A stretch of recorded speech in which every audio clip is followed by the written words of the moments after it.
Bueno, en este panel número 1, en estas jornadas nacionales de homenaje al centenario del Código Penal de 1922, Laura Conti les habla en representación de la vicepresidenta primera de la Asociación de Magistrados y Funcionarios de Morón, la doctora Mercedes Conti.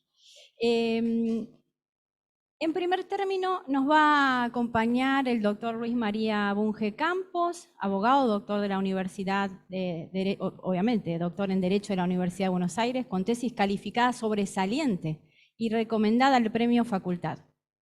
Fue juez de la Cámara Nacional de Apelaciones en lo Criminal y Correccional de Capital Federal. Voy a hacer breve el currículum, ¿verdad?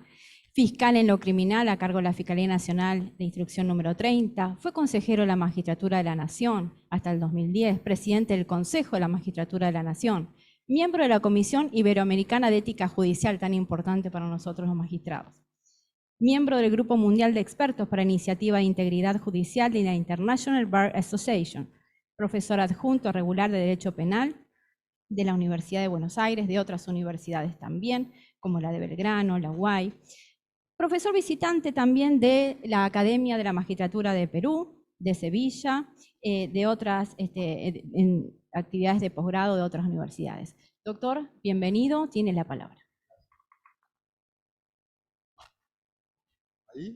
Ahí va.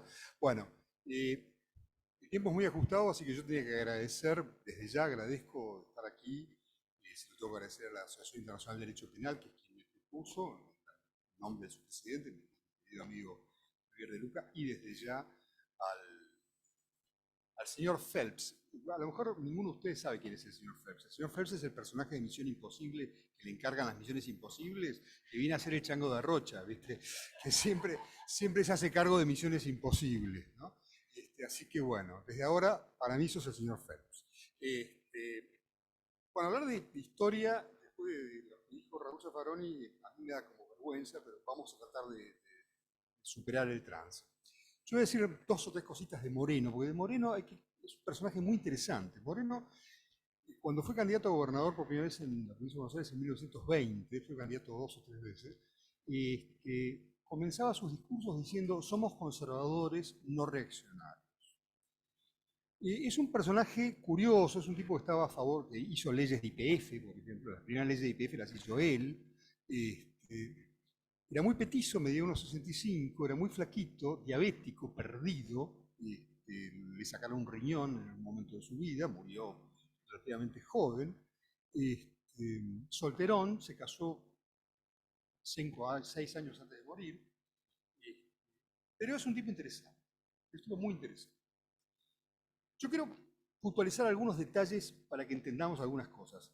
Raúl Zaffaroni dijo con toda la razón del mundo que Hipólito Yrigoyen no solo estaba en contra de la pena de muerte, sino que además, por ejemplo, él fue quien lo indultó a Simón Radovisky. Recordemos ese pequeño detalle. Pero yo voy a decir que 2 semanas después de que Moreno presentó su proyecto, se fusilaron a Lauro y Salvato, que son los 2 pescadores italianos del caso Livingstone. Yrigoyen todavía no era presidente. Yrigoyen asume el 12 de octubre y en mayo ingresa a la Cámara de Diputados Moreno. A los 2 meses de entrar a la Cámara de Diputados, Moreno presenta su proyecto. Lo presenta concretamente, voy a fijarme los datos, ¿no? El 17 de julio de 1916. Y como base toma el proyecto de 1906. El proyecto de 1906 tenía la pena de muerte, hubo 2 de la comisión que votaron en disidencia, fueron Beasley y Rivarola, justamente,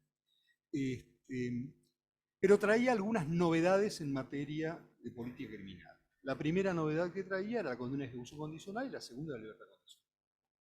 Estos 2 elementos los toma Moreno y tenía legislación de faltas, que Moreno la elimina. Y él dice que es el más completo que el Código Actual, el proyecto de 1906. El primer trabajo penal de Moreno se llama La Ley Penal Argentina, donde él agarra la reforma de 1903 y la destroza, donde dice, por ejemplo, para que vean la ideología de Moreno, dice: la ley de residencia debe derogarse por la sanidad argentina. Lo dice en ese libro.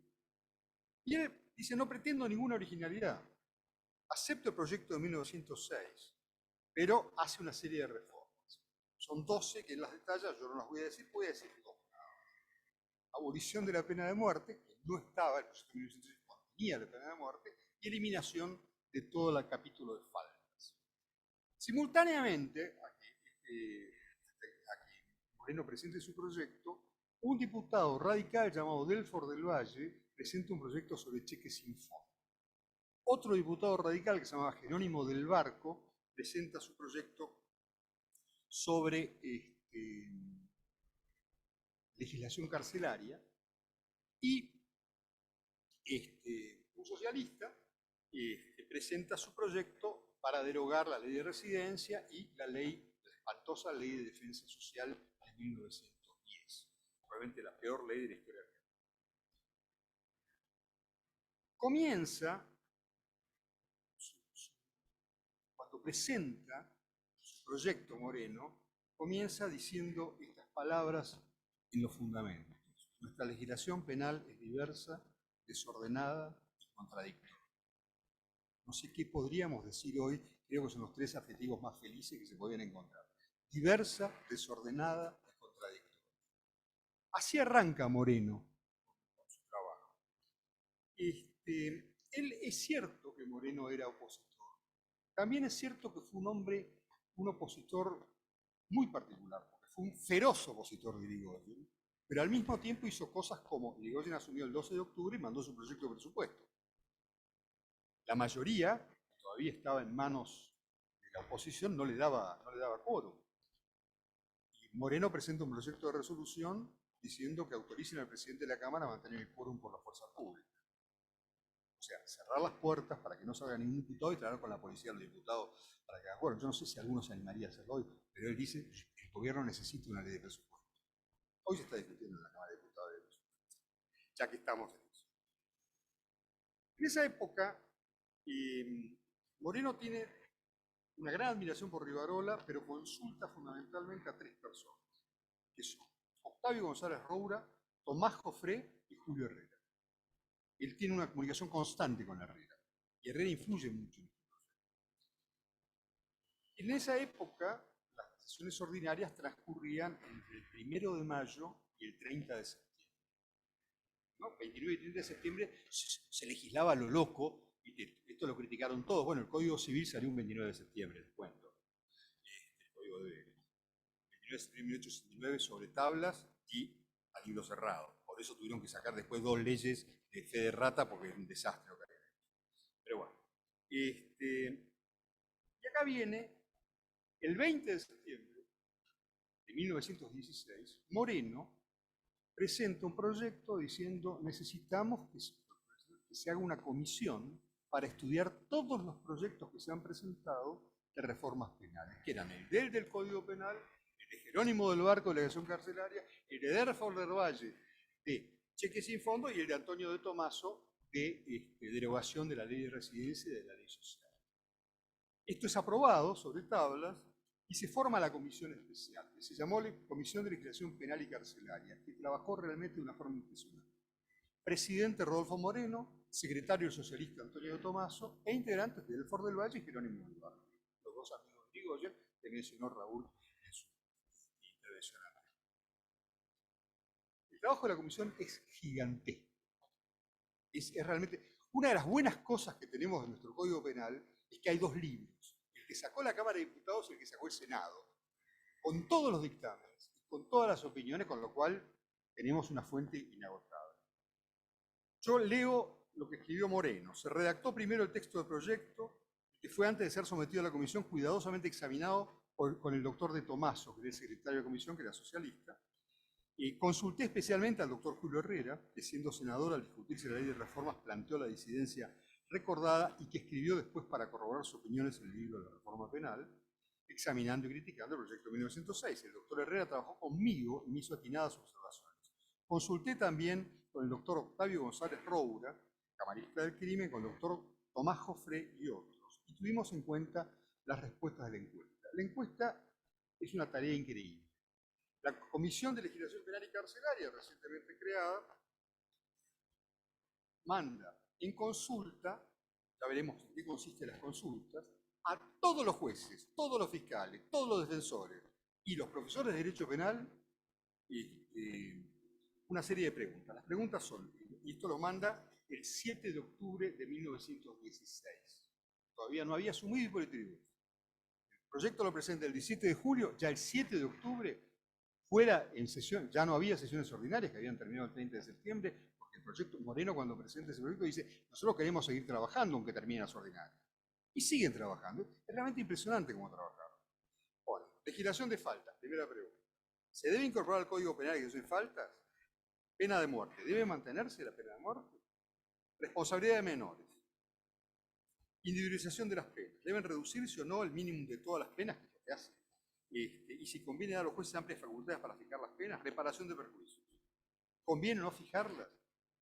Bueno, esta encuesta significaba someter a la crítica de todo el universo del derecho penal. Tuvieron 51 respuestas concretas y 20 acusaron recibo, un poco más de 20, los 26 acusaron recibo. Pero 51 respuestas fueron concretas, algunas muy divertidas. Por ejemplo, Ramos, que contesta: el proyecto de 1906 no vale nada, hay que tirar toda la basura y abrir una nueva, nombrar una nueva comisión y hacer un nuevo proyecto, ¿no? La respuesta de Tomás Joffre es probablemente la más divertida de todas, porque Tomás Joffre termina su inteligentísima respuesta diciendo esto: ¿hasta cuándo se van a seguir hablando de las costas en el proceso penal?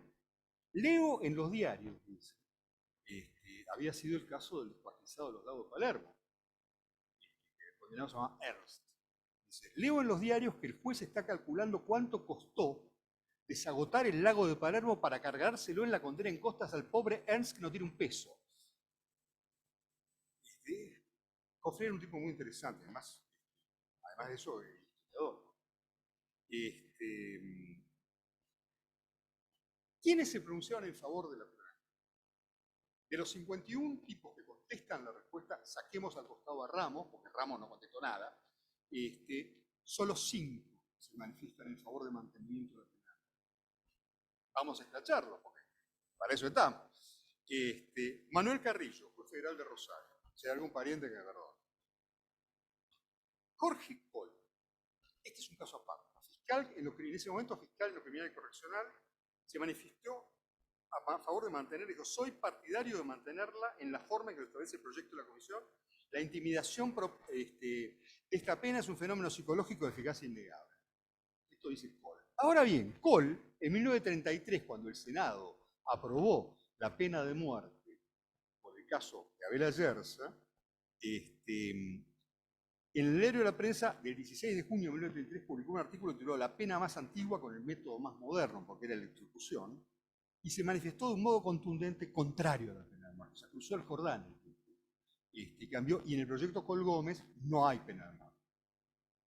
El juez federal de Paraná, Díaz de Vivar. Ricardo Sieber, presidente de la Cámara Criminal y Correccional. Es interesante porque casi toda la Cámara se había pronunciado en contra, pero él dice: mi opinión es a favor. José de la Vega, defensor ante los tribunales federales. Esos son los 5 tipos que contestan: estoy a favor del mantenimiento de la pena de muerte. ¿Qué dijo Irigoyen? Irigoyen sabemos que él indultó a Radovisky, o sea, él tenía una postura favorable a la no aplicación de la pena de muerte. Muchos dicen, acá hay un tema, en 1937, con los 25 años, Rodolfo Moreno escribió un artículo en la revista que dirigía Gómez. También escribió otro muy interesante, Lima Quintana. Lima Quintana habla del senador Rojas. El senador Rojas fue clave en el Senado en demorar el Código Penal en el Senado. Fue una figura que se sentó arriba del Código Penal. Y Moreno dice: yo era opositor, y realmente lo era furibundo opositor. Yo era opositor, entonces esto me traía problemas. Macana. El 30 de junio de 1917, el Poder Ejecutivo Nacional envía un mensaje a la Cámara de Diputados donde en el capítulo Justicia dice: es asimismo indispensable proceder a la sanción del proyecto de Código Penal sometido a la deliberación de vuestra honorabilidad. A ese proyecto, que unifica las leyes penales de la nación y que contiene las bases esenciales de la reforma, como son las instituciones nuevas de la individualización del delito y la condena y la libertad condicional. Es interesante, dice: sometido a la deliberación de vuestra honorabilidad. Ese proyecto quiere que se aplique. El proyecto de Moreno contenía estas figuras, la libertad condicional y la condena de ejecución condicional que toma el proyecto del 6. Entonces, el 17 de agosto de 1917, estos son detalles interesantes para que veamos cómo nuestros abuelos no eran, no sé si, nosotros somos, no sé qué decirlo, porque se dio cuenta en la Cámara de Diputados de la petición de varios presos del Departamento de Policía de que se trate el Código Penal. Y la Cámara de Diputados le da entrada y le da trámite a la petición de varios presos del Departamento de Policía, no los identifica, cosa que además me parece muy bien que no lo hagan, y le da trámite. Y el 21 de agosto, 17 de agosto presentaron los presos, el 21 de agosto de 1917 se presenta el dictamen.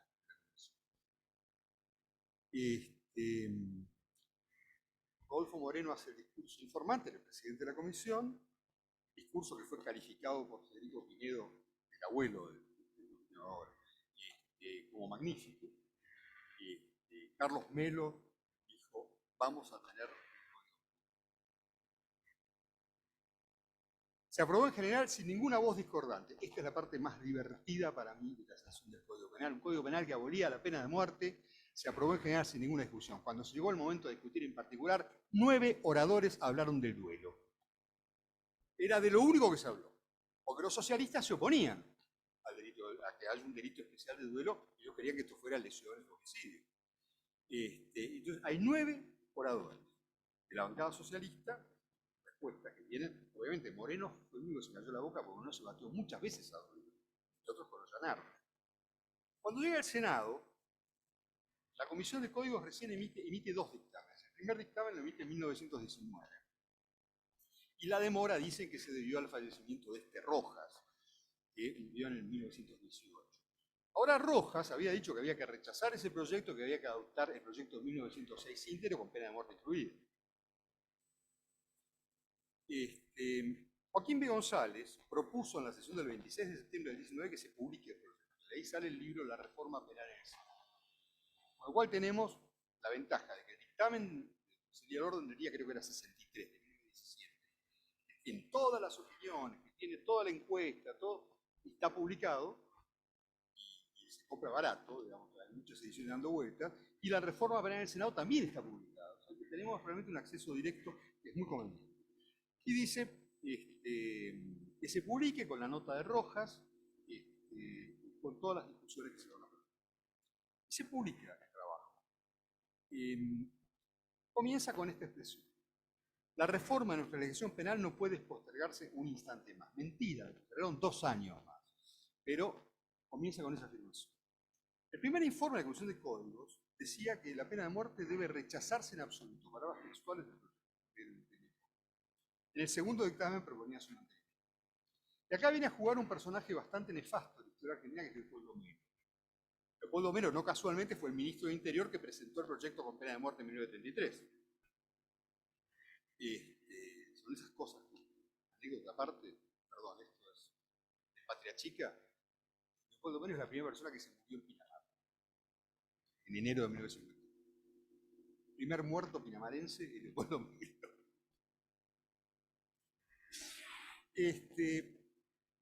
Entonces, quería mantener el dictamen de Rojas, quería mantener la pena de deportación en territorios del sur que tenía el Código del 86, que le valió a Ushuaia el mote de la severidad. La comisión, el informe final dice, la Comisión de Códigos y de Justicia Militar, obviamente del Senado, con la disidencia del senador del Valle Barrucía, aconsejan el mantenimiento de la pena de muerte suprimida en el proyecto sancionado por la Cámara de Diputados. Este es el segundo dictamen de la Comisión de Códigos del Senado. El primero decía que debía rechazarse en absoluto y el segundo dice que no mantenerse. Bueno, sí, el modelo mantiene la ley 49, cosa que no estaba en el proyecto de Moreno, se derogó. Moreno terminó su mandato en 1920, o sea que para la discusión ya no estaba. Él termina, él vuelve después, vuelve en el 22. En la sesión del 27 de agosto de 1921 se discutió. Quiero aclarar una cosa. El presidente de la Comisión de Código, Joaquín B. González, manifestó su disidencia con el mantenimiento de la pena de muerte a nivel personal. Hablemos con cierta justicia de Jorge González. En la sesión del 27 de agosto trataron la reforma del Código Penal y Joaquín B. González dice en lo que refiere a la pena de muerte, respecto a lo cual la Comisión se ha despachado, optó por su eliminación creyendo colocarse en las corrientes de ideas más humanitarias que dominen en todas partes. Yo no tengo autorización para manifestar sino mi propia opinión, que es la de mantener mi decisión conmigo, que con mi firma puesta al pie del despacho en el sentido de la suspensión de la pena de muerte. Y el argumento más a favor, yo se los conté, fue el amigo Leopoldo Melo. Una cosa interesante, no hay ningún argumento a favor y en contra. Todos dicen, no, esto ya está muy discutido, no vamos a insultar la inteligencia del auditorio dando los argumentos en favor o en contra de la pena de muerte. Pero Leopoldo Melo da un argumento a favor que realmente es increíble. Sería de mal gusto entrar en la disertación que la Comisión ha eludido elegantemente en su informe y que el señor miembro informante de la misma, en su exposición, Joaquín B. González, no quiso tampoco desarrollar con relación a los argumentos pro y contra la pena de muerte. Son ellos demasiado conocidos y sería ofender la reputación de los señores senadores pretender repetirlos. Encuadra la incorporación de la pena de muerte en la forma que propongo, ¿no?, con el mismo criterio que la Comisión prestigia como el más moderno, o sea, la individualización y su adaptación al delincuente más que al delito, dejando amplia facultad a los jueces para adaptación de acuerdo con el peligro y las calidades de temibilidad del delincuente. Y acá viene, prestemos atención al argumento de Melo, ¿por qué hay que matar a la gente? Dice, recordaré solamente que las naciones que se señalan por su cultura tienen la pena de muerte. Lo hacen los europeos.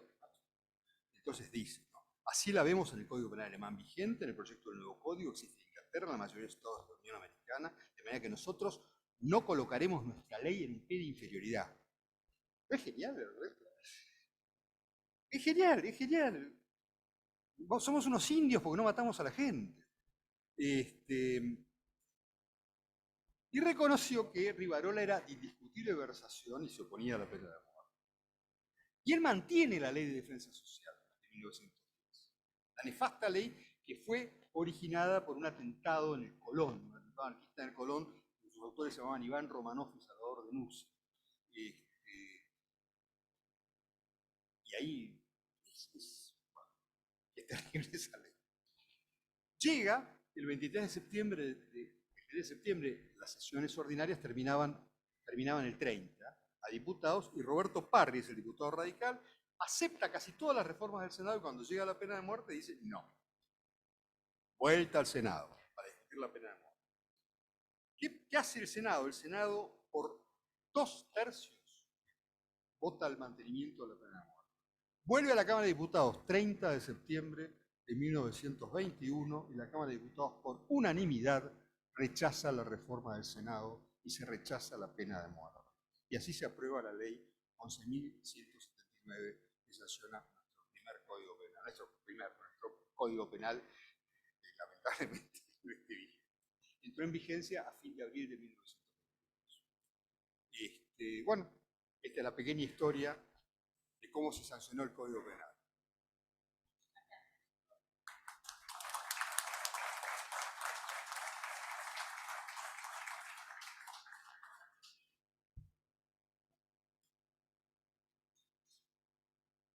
Torres, doctor, abogado, diplomado internacional en delitos de corrupción pública y privada, especialista en Derecho Penal y Criminología, especialista también nacional avanzado en la lucha contra el narcotráfico, magíster internacional en nuevos delitos penales, en criminología, doctor en ciencias jurídicas, postdoctorado en Derecho Penal y Garantías. Fue fiscal federal, juez en lo criminal de instrucción, juez federal en lo criminal y correccional de la Capital Federal y actualmente es juez de la Suprema Corte de Justicia de la Provincia de Buenos Aires. Ministro, a mí me gusta decir. Es presidente del Consejo de la Magistratura de la Provincia de Buenos Aires, director del Instituto de Estudios Judiciales de la Suprema Corte de Justicia de la Provincia de Buenos Aires. Es catedrático, profesor de grado de Derecho Penal en varias universidades, en posgrados, en diplomado, especialización, maestría, doctorado, vicepresidente académico para Argentina del Instituto Iberoamericano de Derecho Penal, profesor visitante y honoris causa en varias universidades de Argentina, España, Perú, México y Paraguay, autor de muchos libros y artículos, embajador de buena voluntad, líder positivo INADI, ha dictado conferencias ante el Consejo Permanente, ante la Comisión Interamericana de Derechos Humanos y la Comisión Interamericana para el Control de Abuso de Drogas, Fue declarado ciudadano ilustre de la ciudad de Buenos Aires en 2013 y también ciudadano ilustre del partido Almirante Brown, provincia de Buenos Aires. Doctor Torres.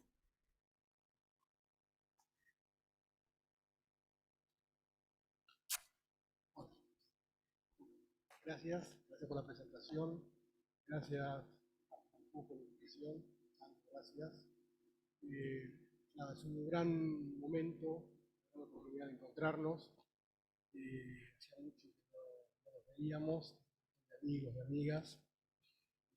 Es un verdadero gusto estar aquí compartiendo esta charla.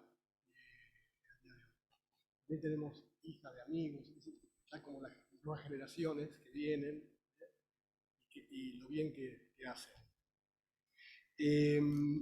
Yo tengo que hablar, había indicado que dirija unos minutitos para hablar acerca de derechos humanos y derecho penal. Creo que es un valor entendido que me han invitado a hablar sobre cómo Argentina enfrentó, qué hizo con la problemática de los derechos humanos y su violación masiva y sistemática en la última dictadura cívico-militar. Si empezamos por el Antiguo Testamento, vamos a encontrar que en el mundo había 4 personas: Adán, Eva, Caín y Abel. Bueno, hay 4 personas y Caín mató a Abel, ya tenemos un homicidio. Es decir, si había 4 personas en el mundo, ya tenemos quizá el homicidio más grave que hay, es el homicidio entre hermanos. ¿Qué le podía esperar a la humanidad sino lo que realmente pasó? Así que los homicidios, las matanzas, los genocidios se han ido sucediendo en forma sistemática a lo largo del tiempo, a lo largo de la historia, y no hay acuerdo sobre cómo enfrentarlos. ¿Sí?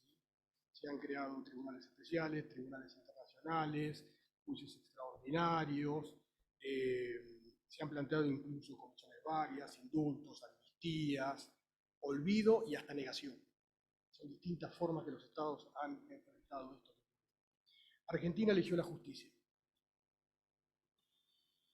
Desde el lejano reclamo de las madres en el 77, en el que hablaban de juicio y castigo, pasando por la llamada ley de amnistía en el año 83, el juicio a las juntas, a la película, y todos los juicios que se estaban celebrando en el país, el trabajo de la CONADEP con las más de 1.400 denuncias que se hicieron, los indultos, las amnistías, los juicios por la verdad y la reapertura de las causas en el 2003, nosotros podemos establecer, con días mejores y peores, que la Argentina eligió la justicia, que podemos encontrar un hilo conductor entre todos esos procesos, esos momentos históricos, y que Argentina, quizá en forma intuitiva al principio, pero ya hoy forma parte del imaginario social, esto forma parte de nuestra cultura social y jurídica. Nosotros hemos elegido la justicia para hacer frente a esta violación masiva de derechos humanos en la última dictadura. ¿Por qué los juicios son importantes? Yo anoté 6 motivos. La democracia se basa en la ley y ningún grupo, sean funcionarios públicos, militares o civiles, deben estar por encima de ella. Los juicios aumentan la viabilidad de los sistemas democráticos, dado que si los imputados son suficientemente fuertes para impedir su juzgamiento, entonces la democracia es débil.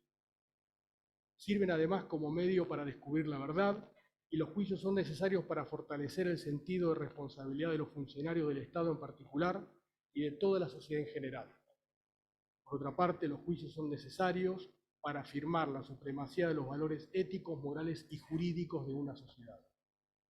Realmente, los juicios resultan indispensables para construir la memoria y permitir su transmisión a futuras generaciones para evitar su repetición.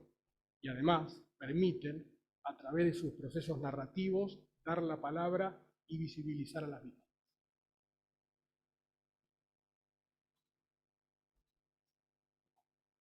Todos ustedes saben, yo tuve a cargo la investigación en la causa ESMA, así que yo voy a hacer unas pocas referencias a esa causa, pero todo lo que yo cuente en realidad se ha multiplicado en cada uno de los procesos que todavía se están llevando adelante en distintos lugares del país.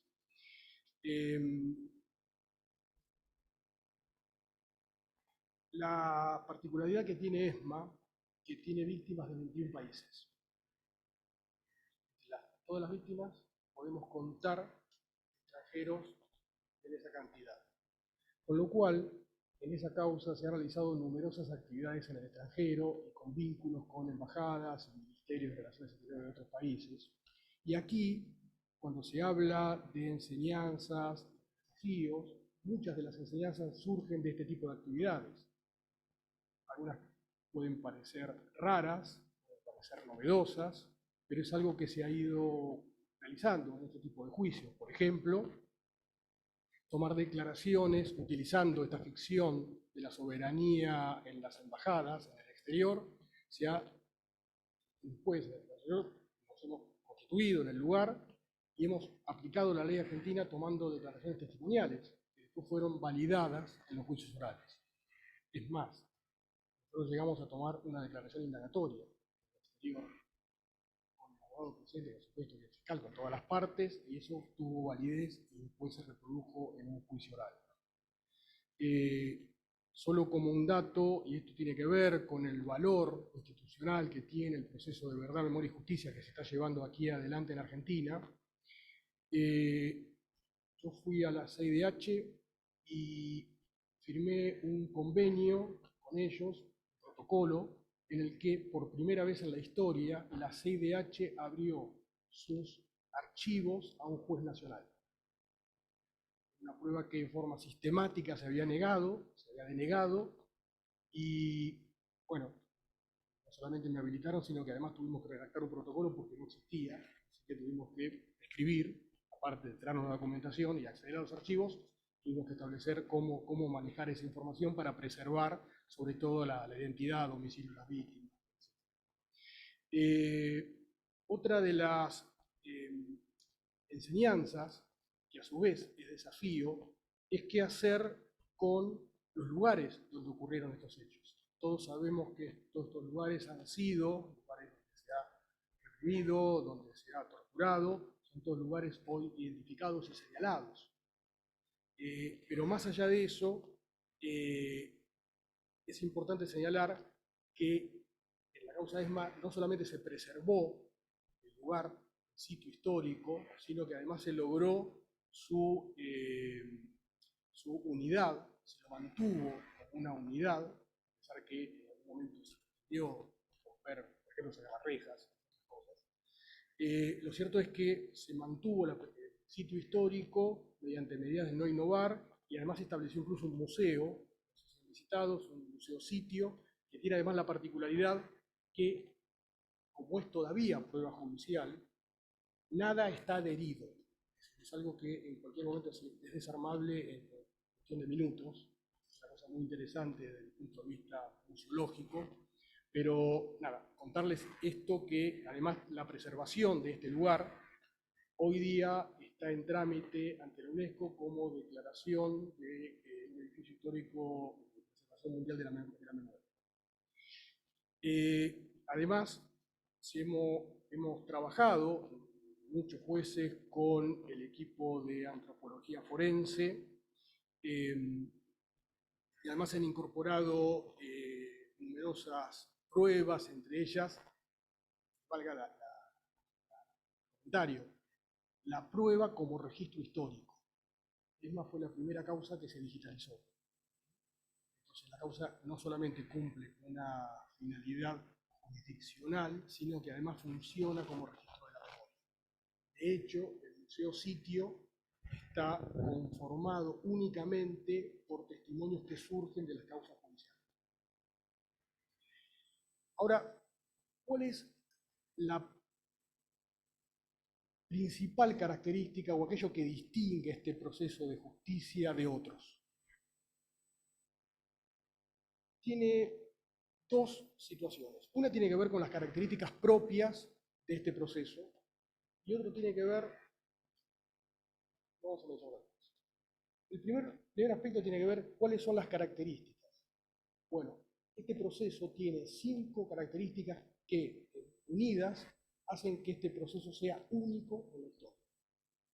Por eso que además se estudia y es uno de los pocos temas en los que nosotros cuando vamos al exterior, todo el mundo se calla y escucha.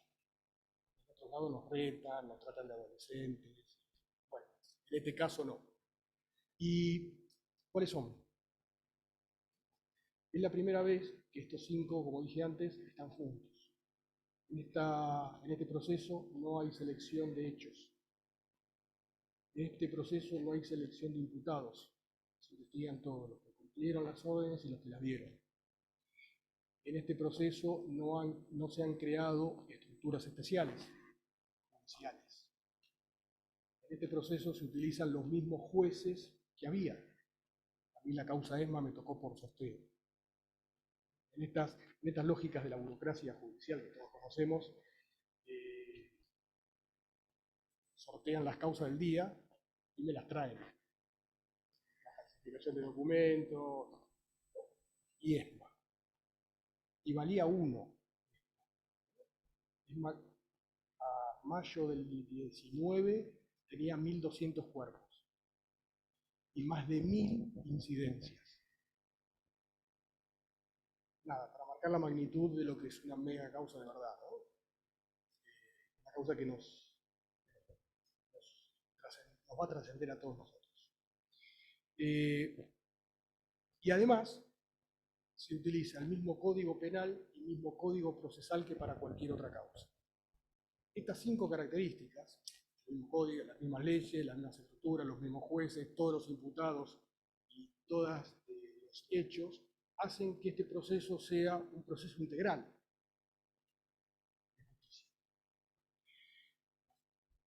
Yo dije que tenía 2 situaciones que generaban que este proceso sea único. Y el otro, quizá mucho más importante, porque no sale del Estado, sale de las víctimas. Sale de las víctimas, de los sobrevivientes, de los familiares, de los amigos. ¿Y por qué son tan importantes las víctimas en este proceso? Porque, en primer lugar, se les violó el derecho más sagrado que tenía toda víctima, que es el derecho a no serlo. Y además tuvieron que sobreponerse en distintos momentos históricos, con avances y retrocesos, con días mejores y con días peores, a políticas de olvido, de impunidad, y tuvieron que seguir adelante, tuvieron que presentarse y tuvieron que declarar. Y ahí aparece una construcción jurídica dentro del derecho procesal, que nosotros la estudiábamos cuando hablábamos de sombra, de delito de naturaleza sexual, básicamente, que es la víctima testigo. Aquella persona que no solamente es víctima, sino que además se presenta, declara y se discute cuál es el alcance, cuál es el valor de su testimonio. Pero además, no solamente declaran, sino que además se presentan como querellantes e impulsan cada una de estas investigaciones, aportan pruebas y trabajan mano a mano con los fiscales en cada una de estas investigaciones, llevando adelante un verdadero esfuerzo sin el cual todo esto que nosotros estamos hablando seguramente no hubiese sido igual. Las víctimas entonces funcionan como motor, colaboran, participan, y claro, hay alguien que dijo alguna vez que es más, tiene más posibilidad de ser juzgado y condenado alguien que mata a una persona que alguien que mata a 100.000 personas. Y la historia nos muestra que esto efectivamente fue así. Ojalá los estados y los pueblos tengan tanta constancia para defender los derechos humanos como constancia tienen los estados para violarlos.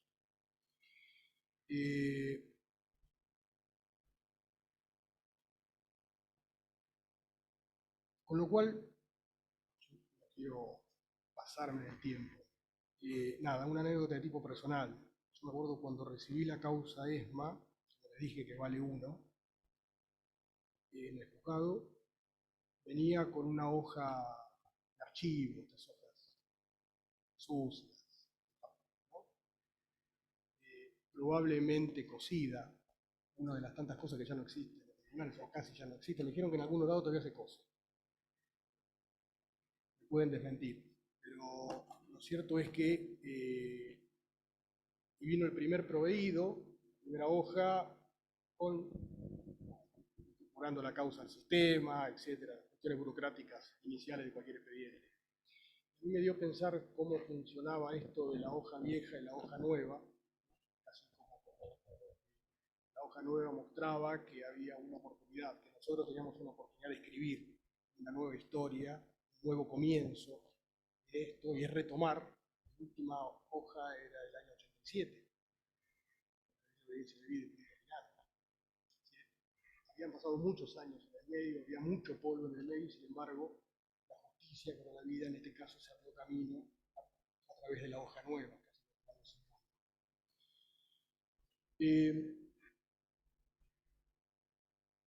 Desde la reforma del año 94, la reforma constitucional y la incorporación del bloque constitucional de los derechos humanos, el artículo 75 y el 122, Argentina experimentó un cambio único. Esta mutación que nosotros hemos tenido, primero desde el punto de vista jurídico y hoy desde el punto de vista social, cultural, etcétera, ha provocado cambios de paradigma. Hoy vemos que el concepto de derechos humanos es omnicomprensible. Alcanza muchísimos otros, a los pueblos originarios, a las minorías sexuales, a la problemática de género, de diversidad sexual, en el ámbito laboral, en el ámbito gremial, el acceso a la vivienda, a la educación, a la seguridad, a la justicia, al trabajo, etc. No hay ningún ámbito hoy día de la vida en comunidad que no esté atravesado, felizmente atravesado, por el paradigma de los derechos humanos. Y todos los estados, de hecho, todos los organismos del Estado, sean de nación, de las provincias o de las municipalidades, todos cuentan con oficinas que se ocupan de atender estas problemáticas relativas a los derechos fundamentales. Es más, nuestras cárceles, nuestras policías, todas las agencias criminalizantes y todas las políticas de Estado en general son reobservadas todo el tiempo a la luz de estos nuevos postulados. Porque no solo con justicia, sino con educación, formación y capacitación, vamos a evitar que estos hechos vuelvan a ocurrir, para que las generaciones venideras crezcan conociendo y entendiendo el pasado, garantizando así para nuestros hijos y los hijos de nuestros hijos un futuro digno de ser vivido. Muchas gracias.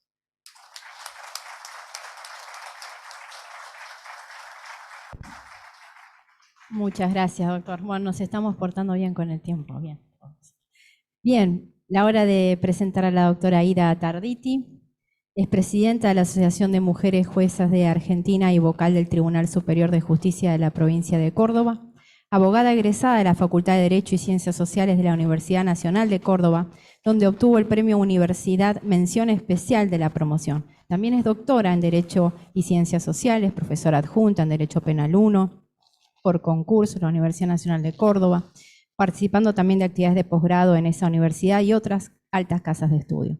Fue coordinadora del programa de reforma integral al Poder Judicial en el Ministerio del Gobierno de la provincia de Córdoba, periodo desde el 88 al 89, en el cual se elevaron proyectos sobre jurado de enjuiciamiento, comisión asesora para la designación de magistrados y funcionarios, mapa judicial, ley orgánica del Ministerio Público, ley orgánica del Poder Judicial y Código Procesal Laboral. Fue integrante de la comisión redactora del proyecto de reforma al Código Procesal Penal actualmente vigente. Integró la comisión para la puesta en marcha del nuevo Código Procesal Penal en 1995. Es autora de varias publicaciones de Derecho Penal y Procesal Penal. Doctora Tarditi, la escuchamos. Bueno, muchas gracias y agradezco en nombre de la Asociación de Mujeres Jueces de Argentina al doctor Darrocha, que nos invitó a integrar este espacio, que con su tenacidad ha visto a luz en estas jornadas. Bueno, a mí se me ha pedido que hable de estos 100 años desde un enfoque de género. Y Desde un enfoque de género, la mirada sobre el Código de 1921 puede alcanzar a describir algunos de los estereotipos del código. Por ejemplo, el estereotipo de las malas madres a través de, digamos, de la punición del aborto, de la atenuación del infanticidio solamente a aquellas que lo merecían por una causa de honor. También el estereotipo de la mala esposa con el adulterio y el estereotipo de la buena víctima en los delitos contra la honestidad, en el paradigma de la resistencia para el acuñamiento del tipo de la violación y en las características, en el requisito de ser una mujer honesta para el estupro. Pero estos estereotipos se describen, porque no se puede enjuiciar al Código de 1921 por haberlos tenido, porque por supuesto es un producto cultural. El problema es que estos estereotipos siguieron en la legislación y siguieron en la doctrina y requete contra siguieron en la jurisprudencia mucho más allá en el tiempo.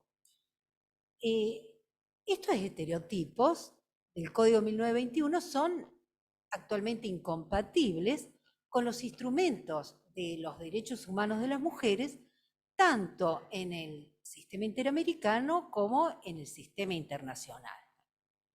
A continuación voy a hacer un recorrido rápido, trazando una línea del tiempo entre el reconocimiento de esos instrumentos y el impacto en las reformas al Código Penal. En la segunda parte voy a referirme a un tema del que no se habla, cuando se habla de las reformas al Código Penal. Vamos a ver una línea del tiempo. Desde que estos documentos internacionales en el sistema interamericano nacen, vemos que nuestro país tomó un tiempo considerable para la Convención CEDAW, porque en el año 79 nosotros teníamos un gobierno que obviamente no iba a estar aprobando una convención que hablaba de los derechos humanos de las mujeres, y pasaron 6 años hasta que en el gobierno constitucional, en 1985, ese documento fue aprobado. En cambio, los gobiernos democráticos han sido más rápidos en cuanto a la Convención de Belén do Pará, que tomó el Estado desde 1994, 2 años a 1996 su aprobación, y el Protocolo de Palermo también desde el año 2000 a 2002. Pero el impacto de esos instrumentos en la legislación, en el Código Penal, fue mucho más lento. Uno puede decir que todavía sobrevive el estereotipo de la mala madre porque en el año 1994 se derogó el infanticidio, se lo derogó, y desde hace 28 años esas situaciones, está bien, estaban construidas sobre, como hemos dicho, un estereotipo patriarcal y perfeccionista de la causa de honor, pero al fin de cuentas traía una atenuación. Hace 28 años que estas situaciones ya no tienen esa atenuación. Y la práctica judicial que nos trae los casos de infanticidio, vemos embarazos negados, mujeres que se autoponen en riesgo su propia vida en estos partos sin ningún tipo de asistencia. Fueron los 3 proyectos de 2006, de 2014 y hasta el de 2018 que contemplaron, sin ya el problema de la cuestión, digamos, de la defensa del honor, contemplaron unas regulaciones plausibles del infanticidio, pero nunca fueron tratadas.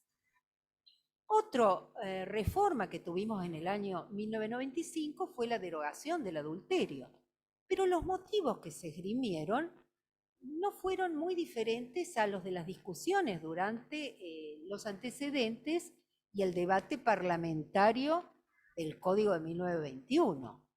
En definitiva, si hasta el año 1995 ya habían transcurrido 10 años de la Convención CEDAW y 10 años de la Convención CEDAW que nuestro país había tomado otros 6 años más para aprobar, es decir, 16 años desde la Convención CEDAW, y sobrevivió en nuestra legislación una regla desigual, que aunque no se aplicara era una norma desigual. En el año 99 uno puede encontrar el primer rastro de modificación de del Código Penal, donde hayan querido o no los legisladores hacer eso, ya tenía un impacto la Convención Belén do Pará al reformarse los delitos sexuales, reemplazando el bien jurídico honestidad por integridad sexual, diseñando el abuso sexual ya no con el paradigma de la resistencia, sino el del consentimiento, y también, digamos, admitiendo otras formas más amplias de acceso carnal, no solo la penetración vaginal, que sería, digamos, de cuño más bien patriarcal. Pero el año más prolífico en reforma fue sin duda y hasta el presente el año 22. En el año 2012 impacta la Convención Belén do Pará a través de la incorporación del femicidio, del llamado homicidio o femicidio transversal o vinculado, el homicidio por odio a la orientación sexual, por odio de género, a la expresión de género, la derogación de las circunstancias extraordinarias de atenuación cuando la mujer era víctima de violencia de género, y el salir de los lazos puramente formales de los cónyuges para ampliar el homicidio a las parejas y exparejas, con la ley luego de matrimonio igualitario y de género autopercibido a cualquier género. Bueno, allí vemos un impacto fuerte en la legislación y un impacto fuerte luego en la doctrina y en la jurisprudencia. En ese mismo año 2012 impacta también el Protocolo de Palermo, también en la legislación, pero ya habían transcurrido ¿cuánto? Para el femicidio y compañía, 16 años desde Belén do Pará. Y para el Protocolo de Palermo, 10 años para que se eliminara de la trata la exigencia que fuera, digamos, irrelevante el consentimiento. Lo mismo que por la explotación sexual. Hasta el día de hoy se sigue escribiendo en libros de grado en contra de estas reformas. Otro año en el que también se puede destacar un impacto de estos instrumentos es 2017. Ya allí habían transcurrido 17 años de la Convención Belén do Pará, y allí se reforma más ampliamente los delitos sexuales. Y entre las reformas hay una que, si bien originada por un caso, digamos, emblemático, por un caso concreto, se deroga, por el caso de Carla Figueroa, se deroga el avenimiento como forma de extinguir la acción en los delitos sexuales. Bueno, llegamos así al año 2021. En el año 2021 habían transcurrido 36 años de la Convención CEDAW. Argentina tenía una recomendación del comité para contemplar el acceso al aborto legal y que no estaba siendo seguida. Bueno, en 2021, a 36 años de la Convención CEDAW, Argentina desincriminó el aborto con consentimiento de la mujer a partir de la semana 14 y contempló una excusa absolutoria para el tiempo posterior a ese plazo para la mujer. El balance hasta aquí, yo creo que en estos delitos generalmente vinculados a los derechos de las mujeres, en especial a una vida libre de violencias, no es un saldo negativo. Especialmente, pero ese saldo positivo uno lo ubica desde 1999 hasta 2021, no antes. Y está esta deuda, digamos, del infanticidio. ¿Está todo bien? Bueno, no, todavía faltarán cosas, pero el balance no es negativo. Hasta aquí. Pero yo voy a referir en esta última parte a algo que de eso no se habla, que es una mirada, un enfoque de género sobre una forma de corrupción que no está siendo visibilizada. Las mujeres están afectadas desproporcionalmente por una forma de corrupción de la vida cotidiana que la Asociación Internacional de Mujeres Juezas, a través de su experta Nancy Hendry en 2008, acuñó para explicar con una expresión que se llama sextorsión. La sextorsión se referiría a una forma de corrupción de personas en posición de autoridad que a cambio de un acto que está en la esfera de su competencia conceder o denegar, piden o aceptan sexo en lugar de dinero. Esta forma de corrupción, Transparencia Internacional, en el barómetro donde colocó por primera vez los indicadores de género en 2019, en la región de Latinoamérica y del Caribe, 1 de cada 5 personas dice haber sufrido o conocido de personas cercanas estas situaciones de sextorsión cuando intenta acceder a un servicio público. Una forma frecuente de sextorsión es en el acceso a los TESCA y a los servicios públicos de las mujeres pobres que tienen que pagar con sexo para poder acceder a uno de estos servicios, que ocurren también incluso para acceder a justicia y a la justicia de familia, como ha existido casos en Perú detectados. Y existirán en distintos lugares porque es algo muy oculto. También esta forma de victimización existe en el ámbito de la explotación sexual por parte de funcionarios o agentes de la autoridad, donde el tratante paga, digamos, o el explotador trafica con sexo que cumplen, digamos, que victimizan a las mujeres o a otras personas no binarias. Sucede también en el ámbito educativo, en el ámbito de los deportes, en la industria del espectáculo. El movimiento Me Too es una expresión de la sextorsión. Bueno, tanto los instrumentos en materia de corrupción como los de género, ni los instrumentos de corrupción nombraban la palabra género, ni los instrumentos tanto del sistema internacional como del sistema interamericano, los de género, tampoco hablaban de corrupción. Estos dos caminos se han comenzado a entrecruzar a partir de 2010 a 2020, donde han comenzado a aparecer ya intentos por parte de los organismos internacionales de cruzar la agenda de género con la corrupción. En ese cruce de agendas aparece como la debilidad de los marcos legales desde la perspectiva de género. Y esa debilidad la ofrece, la presenta la sextorsión en nuestra legislación. No tenemos nosotros una tipificación de la sextorsión como una forma de corrupción.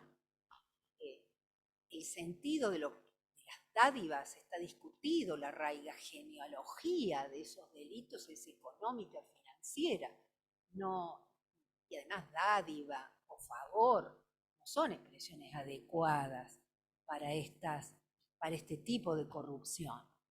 También tenemos el problema que algunas víctimas son muy vulnerables y ellas mismas, migrantes ilegales, víctimas de trata, ellas mismas ofrecen, están en una situación de desigualdad, ellas mismas ofrecen.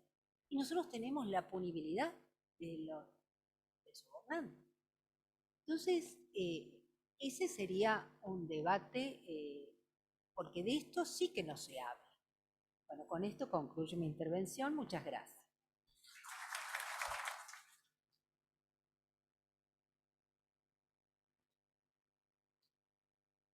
Gracias, doctora. Muy interesante. Claro que no se habla. Bueno, Emiliano, si me puede confirmar que está conectado el profesor doctor Juárez Tavares, por favor. porque si no es así, si tenemos un problema técnico, podemos pasar a preguntas. Ya está conectado. Sí, Buenas, estoy conectado, sí. buenas tardes, profesor Laura Tardes. Conti. Buenas tardes. Soy la coordinadora del panel. Lo voy a presentar, si me permite.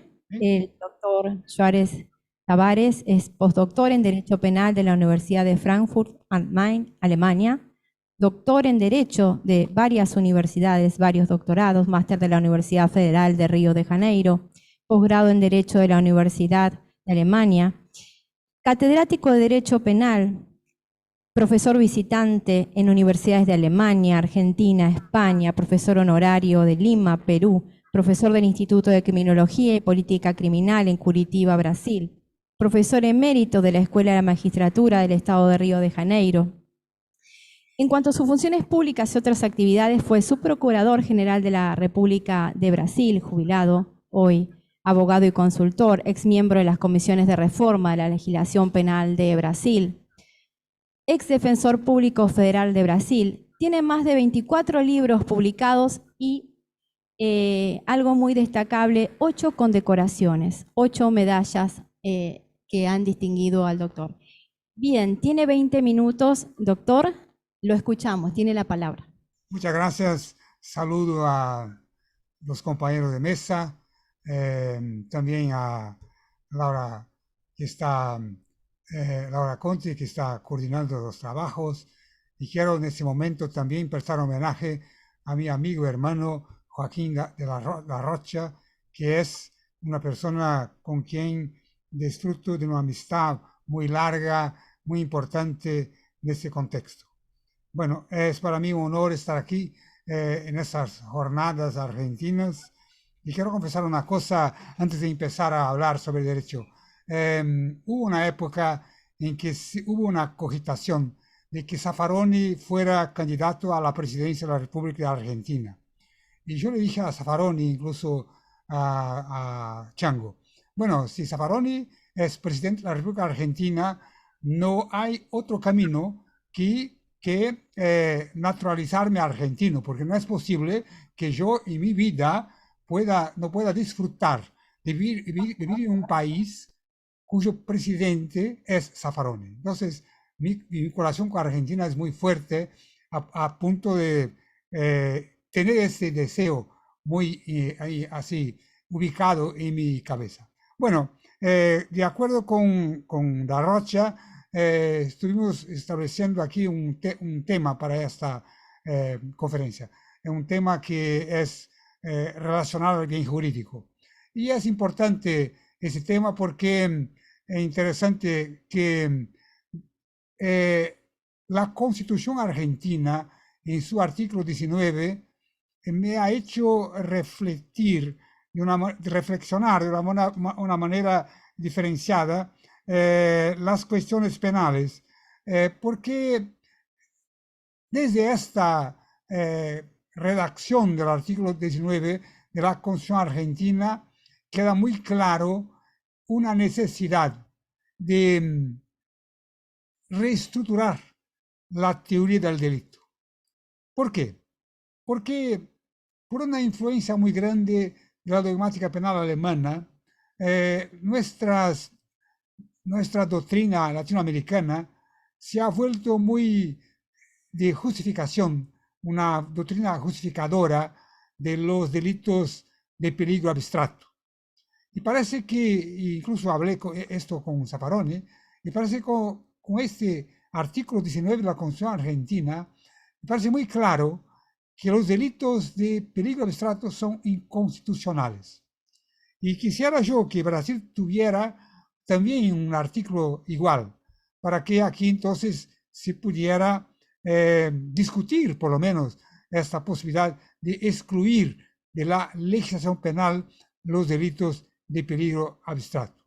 Esa consideración es importante porque esto es fundamental para ubicar la cuestión del bien jurídico. El bien jurídico, todos sabemos que es una construcción. Incluso esa construcción que la doctrina penal con sabiduría conduce a un nivel de contención del poder punitivo, porque el bien jurídico es tomado como un instrumento de contención del poder punitivo, de cualquier forma. Este instrumento, por otro lado, es también una forma de justificación de las incriminaciones. Y yo veo, por ejemplo, cuando busco en el Código Penal brasileño y otros códigos penales, la interpretación de los artículos y de los tipos penales. Y me quedo muy perplejo porque veo que en algunos artículos hay indicaciones de bienes jurídicos para hechos completamente diferentes y bienes jurídicos idénticos. Yo puedo, por ejemplo, en Brasil dar dos ejemplos. Hay un delito aquí en Brasil que es delito de contrabando, como hay en el Código Penal de Argentina y otros países. Y hay también el delito de favorecimiento de la prostitución, también como hay en otros países y en el Código argentino. Y interesante que la doctrina penal brasileña, al interpretar estos dos artículos, el delito de contrabando y el delito de favorecimiento a la prostitución, llega a la conclusión de que el bien jurídico en esos dos delitos es la moralidad pública. Impresionante. Como un delito de contrabando puede tener el mismo bien jurídico del delito de favorecimiento a la prostitución. Imposible, pero hay. La doctrina carga estas condiciones de la misma forma. Y la jurisprudencia también, cuando interpreta, por ejemplo, el delito de favorecimiento a la prostitución o el delito de contrabando, si se da, no, aquí se viola la moralidad pública. Entonces, bajo esas condiciones, esas interpretaciones, la doctrina penal tiene que tratar el bien jurídico de una otra forma. Cuando el bien jurídico en 1834 fue propuesto por Birnbaum como una forma de reemplazar el antiguo concepto de derecho subjetivo, que era fundante de la obra de Feuerbach, lo hizo no con el propósito, con el deseo de limitar el poder de punir, no, sino para ampliar, para extender el poder de punir a delitos que no eran susceptibles de ser reducidos a una violación de derechos subjetivos. De cualquier forma, la cuestión de derecho subjetivo quedó al margen de la discusión penal después de 1834 y quedó como si fuera un instrumento puramente iluminista de la Ilustración y que ya no servía para los métodos de la ciencia positiva en el siglo XIX. Bueno, pero de cualquier forma, como el bien jurídico no tiene una definición precisa, porque hay bien jurídicos que se dicen individuales, otros bien jurídicos colectivos, y hoy, por ejemplo, las más modernas obras sobre bien jurídico traducen esas preocupaciones. Por ejemplo, cuando se trata de delitos de tráfico de drogas y tal, se dice, bueno, no, ahí eso el Tribunal Supremo de Brasil siempre sostiene esas consideraciones. Dicen, bueno, aquí se trata de un delito que ofende, que lesiona la salud pública. Hasta hoy, hablando también con Zaffaroni, llegamos a la conclusión que ¿dónde está la salud pública? No puedo saber dónde está la salud pública. La única cosa que sé que la salud pública está cuando, por ejemplo, mi gobierno deja de comprar la vacuna para contener el avance de la epidemia y aquí se han producido 600.000 muertes. Eso sí, es una ofensa a la salud pública. Ahora, un tipo que está fumando una cigarrilla de marihuana o otro que está con pequeña cantidad de de estupefacientes y en su casa, eso viola la salud pública, es una cosa que es incomprensible, pero está ahí como fundamento de la persecución a las drogas, justo la violación de la salud pública. Como bien jurídico colectivo, yo incluso tuve una cierta ocasión, una discusión con un fiscal. Miren que yo fui fiscal durante 40 años, entonces más o menos la fiscalía está muy próxima para mi interpretación. Entonces, yo discutí con un fiscal.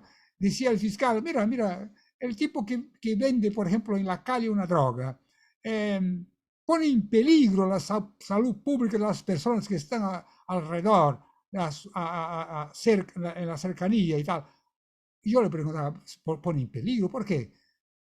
No veo peligro. No, porque cuando la persona, por ejemplo, pasa caminando frente al tipo que vende la droga, ya está ingresando en el círculo del peligro para la salud pública.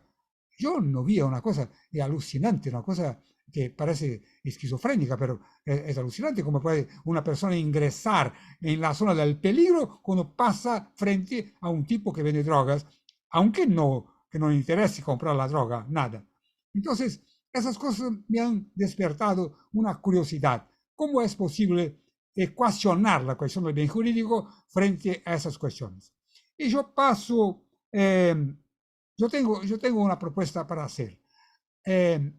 Por ejemplo, no es posible establecer un concepto de bien jurídico sin que se establezca primeramente un concepto de persona, primeramente. En segundo lugar, es necesario establecerse qué tipo de concepto de persona es el concepto que el orden jurídico tiene en consideración. Entonces, parece que el bien jurídico está vinculado al concepto de persona. Si el concepto de bien jurídico no estuviera vinculado al concepto de persona, es posible cualquier tipo de incriminación bajo el presupuesto, bajo el pretexto de que se está afectando a un bien jurídico.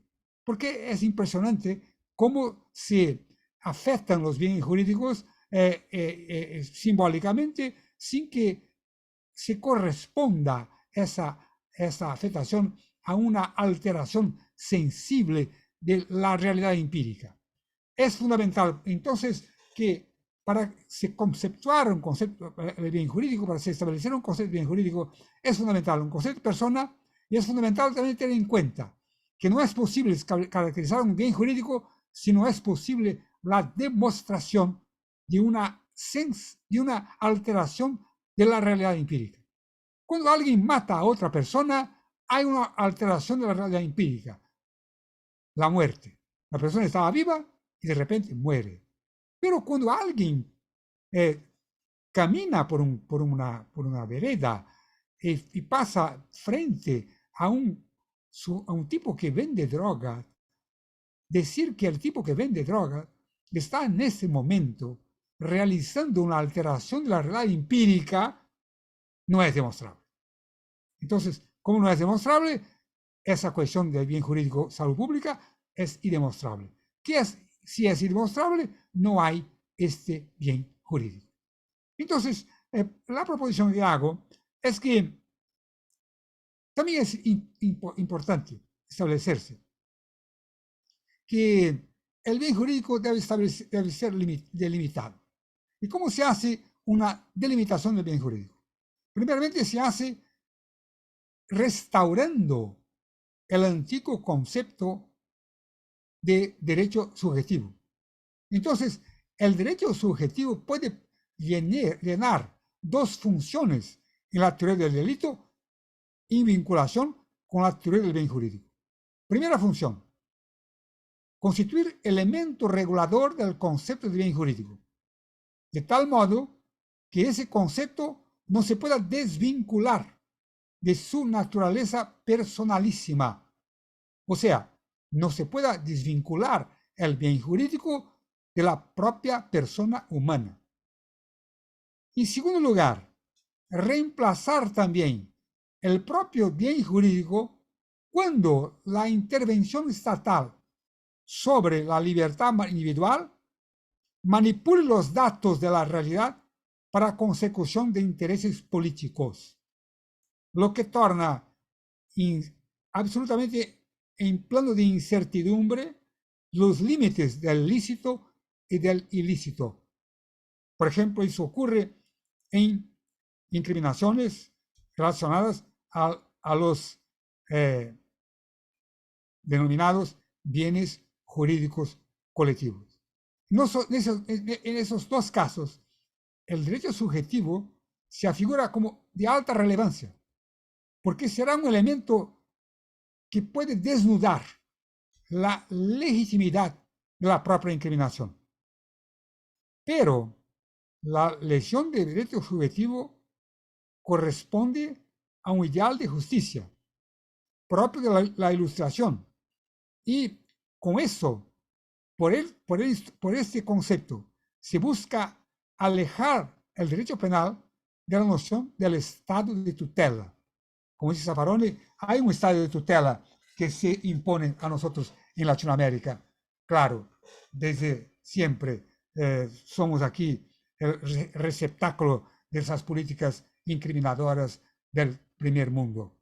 Y aquí hago homenaje a Zaffaroni.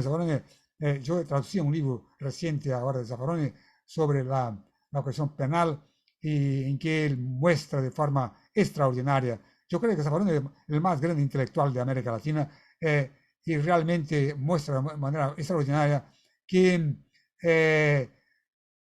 la criminología de Latinoamérica, cuando incorpora, cuando importa la criminología de los países centrales, no se da cuenta de que aquí los países centrales nos han señalado, nos han dado las condiciones para que el propio delito aquí se desenvolviera. Entonces, tenemos de hacer una recompilación de la criminología latinoamericana para establecerse un derecho penal que pueda enfocar nuestra realidad empírica de tal forma que se pueda aquí establecer otras cosas diversas de aquellas que justifiquen el poder de punir. Entonces, por ese ámbito, el derecho subjetivo no puede perder su fuerza en una orden jurídica democrática.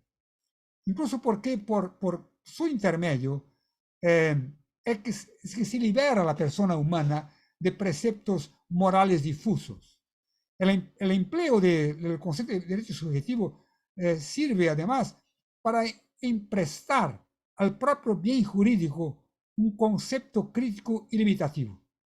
El filósofo alemán Habermas, por ejemplo, cuando habla de derecho subjetivo, dice: el derecho moderno tiene como principio de que todo es permitido desde que no esté implícitamente prohibido. Entonces, el derecho subjetivo exactamente establece los límites del lícito y del ilícito.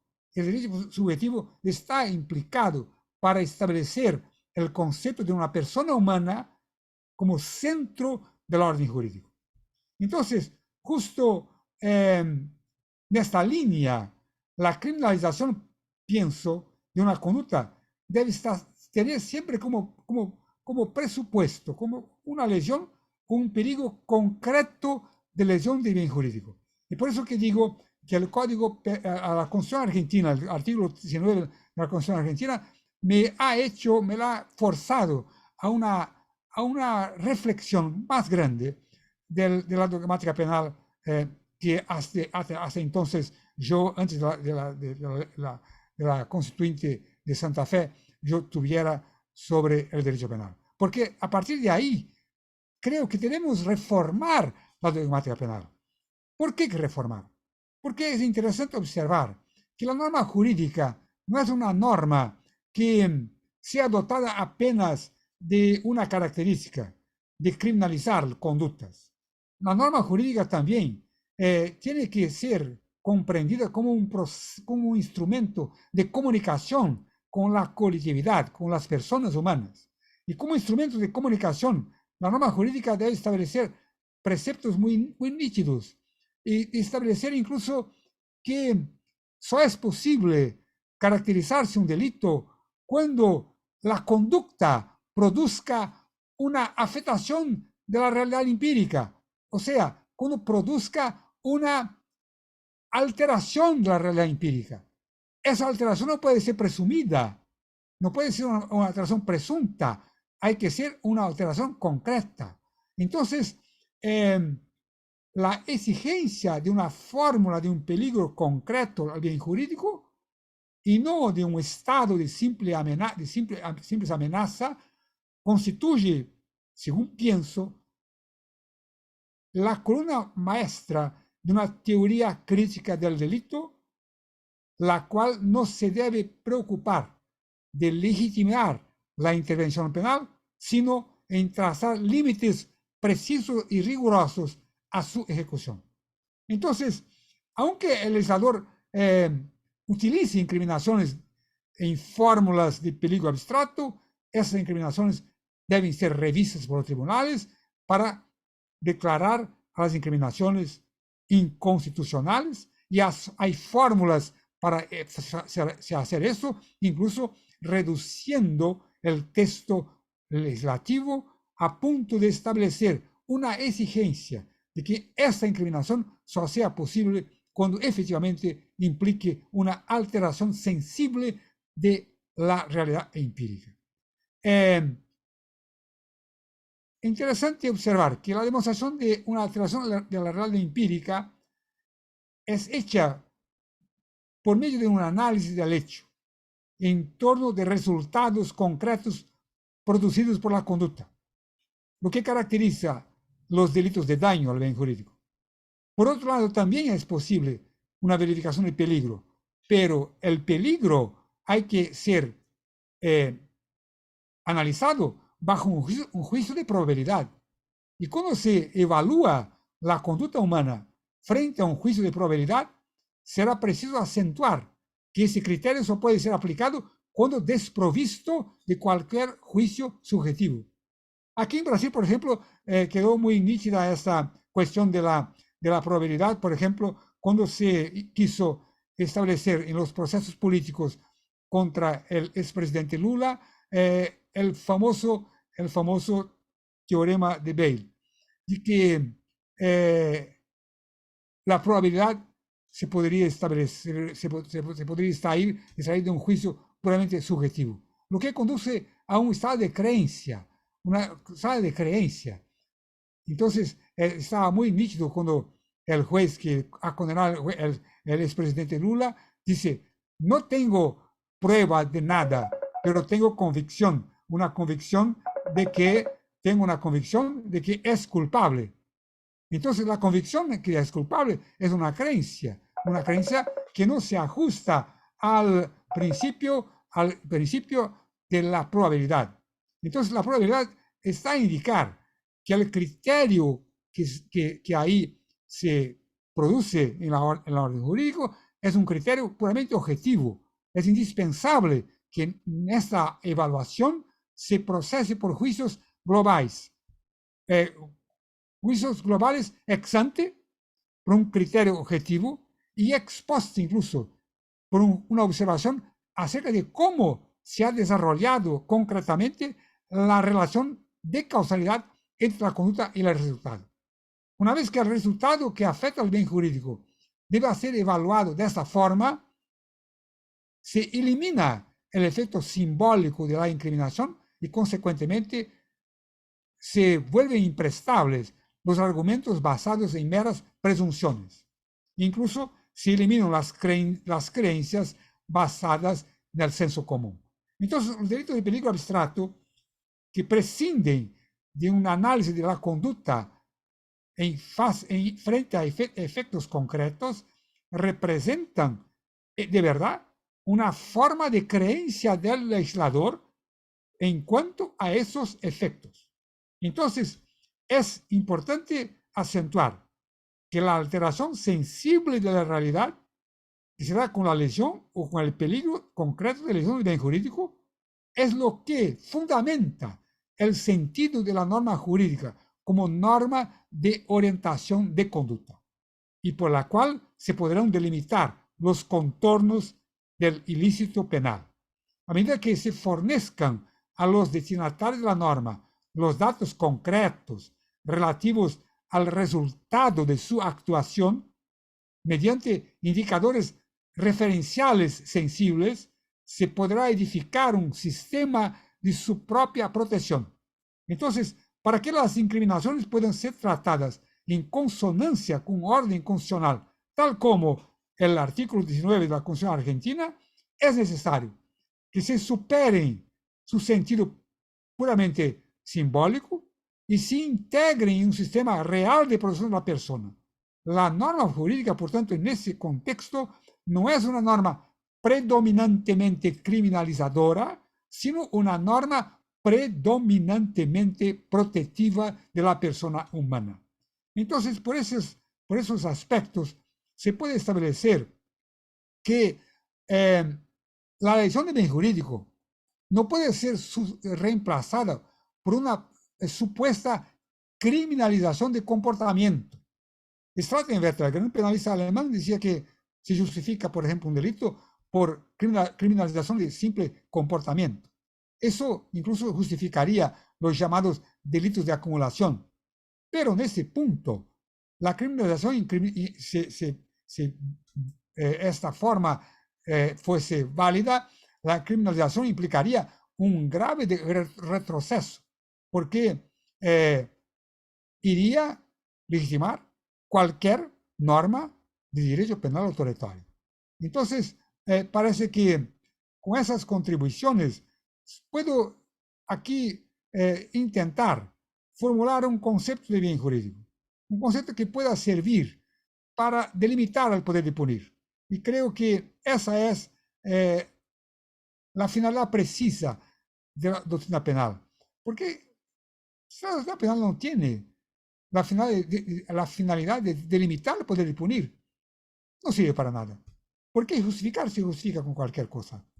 Entonces, es importante establecer primeramente que el bien jurídico solo puede existir cuando vinculado a la persona humana.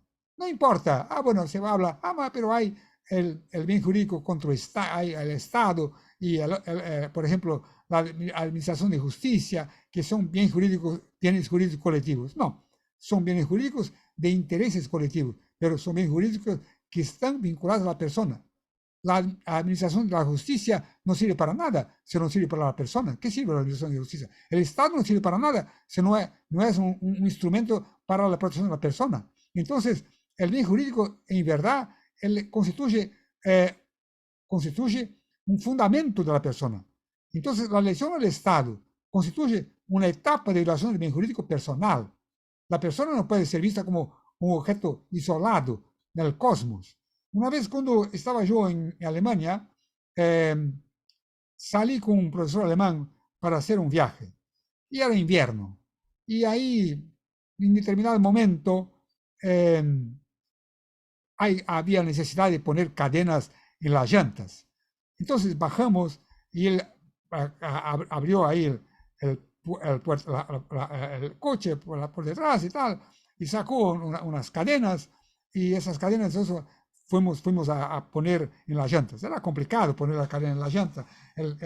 Teníamos que mover el auto para frente y por atrás y tal, para que las cadenas se ajustaran. Pero había en esas cadenas algunos resortes. Y ahí, cuando miré las cadenas, yo pregunté, ¿y pero esos resortes para qué sirven? No, es para ajustar las cadenas, porque si las cadenas no tienen resorte, ellas se fijan demasiado en las llantas y pueden romper. Entonces pensaba yo, bueno, ahora entiendo lo que los funcionalistas comprenden como persona humana. La persona humana para los funcionalistas son meros resortes para fundar el sistema que hoy es el sistema vigente, el sistema punitivo.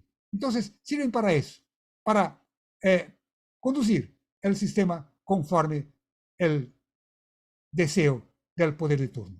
Entonces, partiendo de ese fundamento, puedo decir que hay necesidad de una definición de bien jurídico. Y si hay necesidad de una definición de bien jurídico, puedo establecer una definición de bien jurídico. Bien jurídico es un dato que está relacionado a la persona humana. No es relacionado a la sociedad, a persona humana, como su elemento de preferencia y orientación, y que incorpora un valor cuando está incorporado a una norma de conducta prohibitiva o determinativa. Entonces, en esa conceptuación se incluyen tanto los bienes puramente personales, como vida, salud, integridad física, libertad, etc., como también los delitos individuales, pero que se inseren como de interés general. Por ejemplo, el ambiente, la administración pública, la administración de la justicia, etc. Creo que el ciudadano, situado en un mundo que le corresponde, a un contexto que le corresponde, que puede estar muy distante de los contextos dogmáticos penales, no podrá identificar, al final, lo que pueda constituir determinados bienes que la doctrina los impone, como por ejemplo la salud pública. Entonces, esos bienes que no tienen relevancia para la persona humana, sino cuando la persona humana se ve involucrada en determinados momentos por una actuación del Estado, son objetos puramente criados para efectos de una política criminal punitivista, nada teniendo de contenido empírico o personal. Si los bienes de interés general, cuando violados, no afectaran directamente a una persona individual, eso no los desnatura como bienes personales, porque son expresiones de la vida, de la relación de la propia persona. Bueno, hay muchas cosas para hablar. Creo que ya hablé dentro de mi tiempo. Esa cuestión del bien jurídico es una cuestión muy importante, porque afecta directamente la construcción de la dogmática penal. Y tenemos en cuenta que tenemos en América Latina, y creo que ahí por eso que me siento muy placeroso y honrado de estar aquí con esas jornadas nacionales, porque creo que es justo que se haga una proposición de ese sentido. Muchas gracias.